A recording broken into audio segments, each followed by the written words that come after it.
Hello! Welcome to our second lesson in Mathematics 9. Please find a comfortable seat, get your pen and notebook, and let's go to the exciting world of mathematics. Just a quick reminder, you can pause, rewind, and rewatch this video lesson as many times as you need to fully understand this lesson. Before we start our lesson, let us review our previous lesson about quadratic inequalities. What is a quadratic inequality?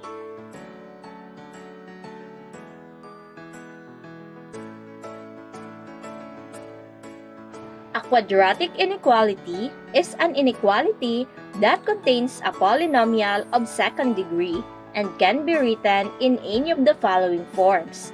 Ax squared plus bx plus c is greater than 0. Ax squared plus bx plus c is less than 0. Ax squared plus bx plus c is greater than or equal to 0. Ax squared plus bx plus c is less than or equal to 0, where a, b, and c are real numbers and a is not equal to 0. That's good! You have shown a good understanding on our past lessons on quadratic inequality. So, you are now ready for our next lesson.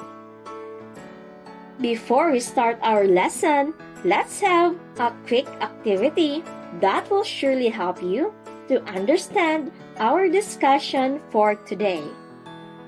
Guess me. You'll identify the words based on their meaning. Are you ready? A mathematical sentence containing a polynomial of second degree with an inequality sign.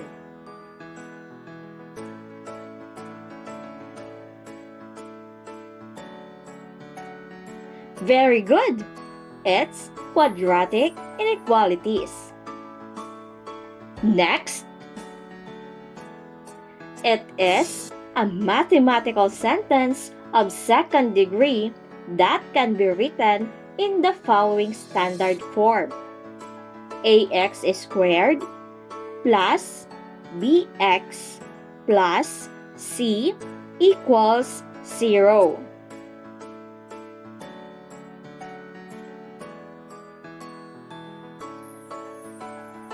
Very good! It's quadratic equation. You're doing great! Next, it is the measure of size or distance of an object, region, or space in one direction. In simpler terms, it measures the length, width, and the height of anything.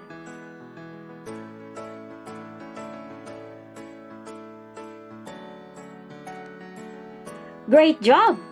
It's dimensions. It is used to compare values of numbers.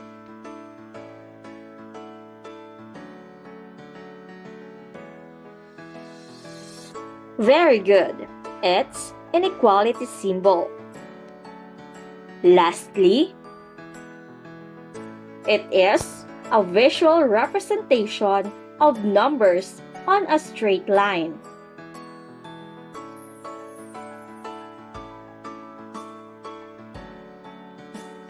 Awesome! It's number line. So, those words are related to our topic for today. What do you think is the relevance of these words to our lesson?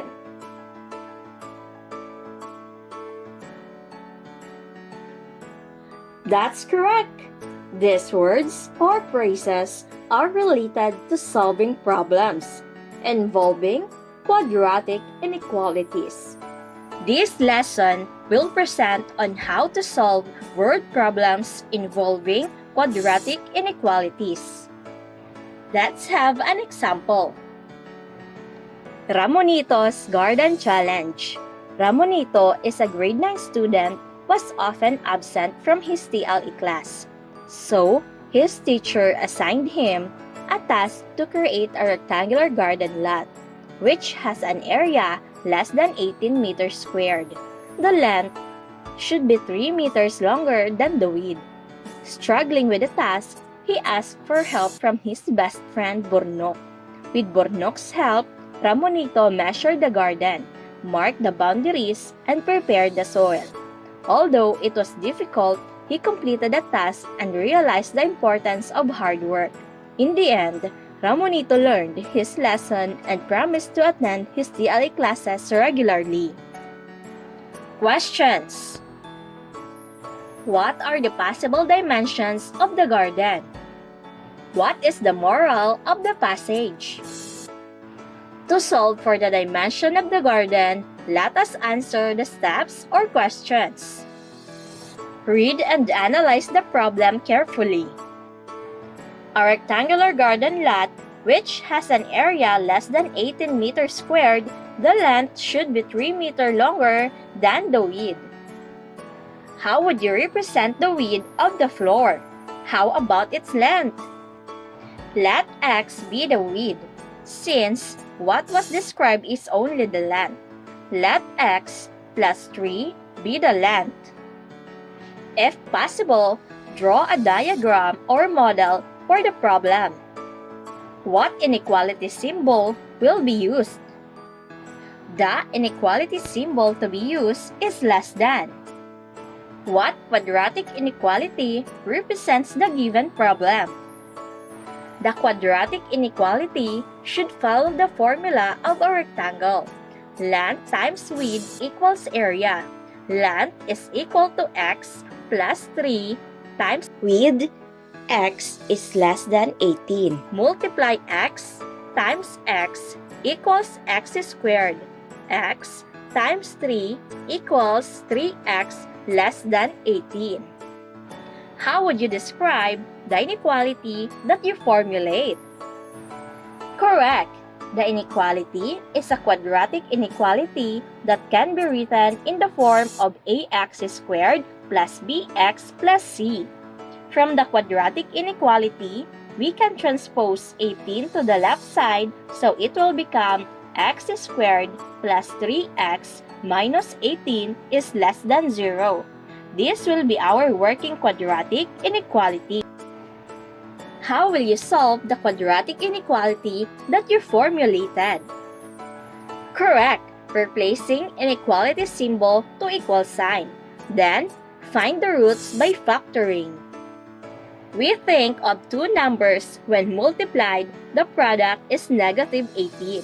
And when we add, the sum is 3. Correct.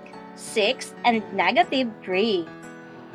6 times negative 3 equals negative 18. 6 plus negative 3 equals 3. The factored form of the equation is the quantity of x plus 6 times the quantity of x minus 3 equals 0.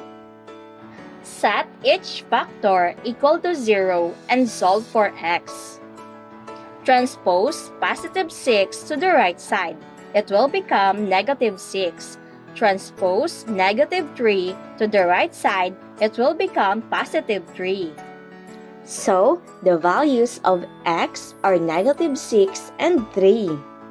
Plot the root on a number line and determine which regions have points that will satisfy the original inequality. The values of x are negative 6 and positive 3. The sign is less than. We use open circles.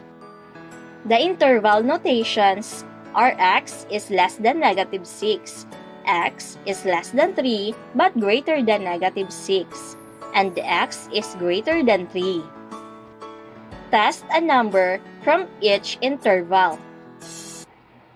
For x is less than negative 6, we can use any number less than negative 6, such as negative 7, negative 8, negative 9, and so on. So let's try negative 7 as the test value. Using the quadratic inequality, x squared plus 3x is less than 18. Substitute -7 in the inequality. -7 squared equals 49. 3 times -7 equals -21 is less than 18. 49 minus 21 equals 28 is less than 18. 28 is less than 18. Since 28 is bigger than 18, the answer is false. 4x is less than 3 but greater than -6, we can use any number between 3 and -6. So, let's try 0 as a test value. Using the quadratic inequality, x squared plus 3x is less than 18. Substitute 0 to the inequality. 0 squared equals 0. 3 times 0 equals 0 is less than 18. 0 is less than 18. Since 0 is smaller than 18, the answer is true. For x greater than 3, we can use any number greater than 3, such as 4, 5, 6, and so on.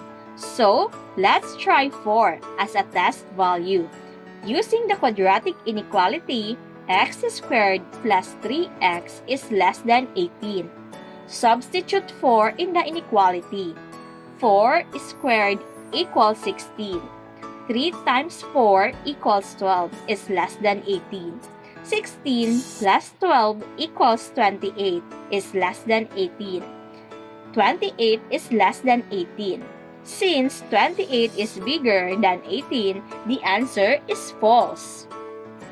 The solution set is x is less than 3 but greater than -6.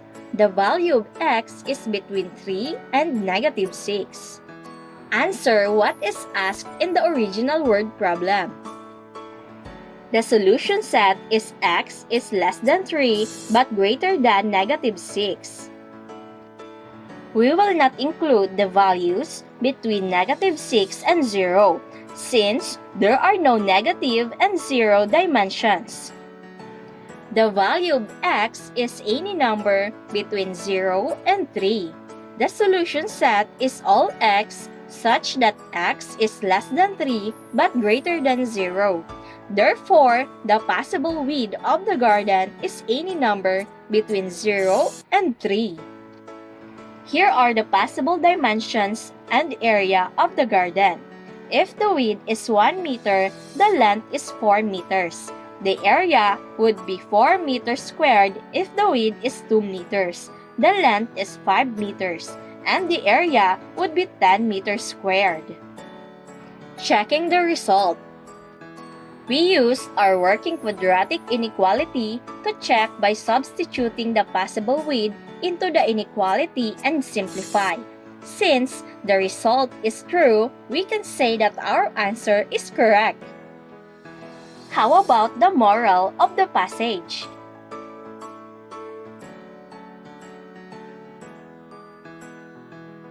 Correct! The importance of applying mathematical concepts in real life. Let us review what you have learned. What are the steps in solving problems involving quadratic inequalities? Read and analyze the problem carefully. Identify the given in the problem. If possible, draw a diagram or model for the problem. Identify the inequality symbol to be used. Identify the quadratic inequality that represents the given problem. Describe the inequality that you formulated. This will serve as the working quadratic inequality. Solve for the roots of the converted inequality to an equation. Plot the roots on a number line and determine which regions have points that will satisfy the original inequality. Answer what is asked in the original word problem. Check the result. Very good! Always remember that solving problems involving quadratic inequalities does not end in finding and checking the roots. Since it is a real-life problem, you must decide whether one or none of the solutions are reasonable.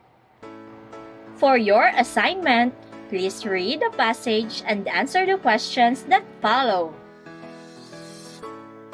Good luck and see you on the next lesson!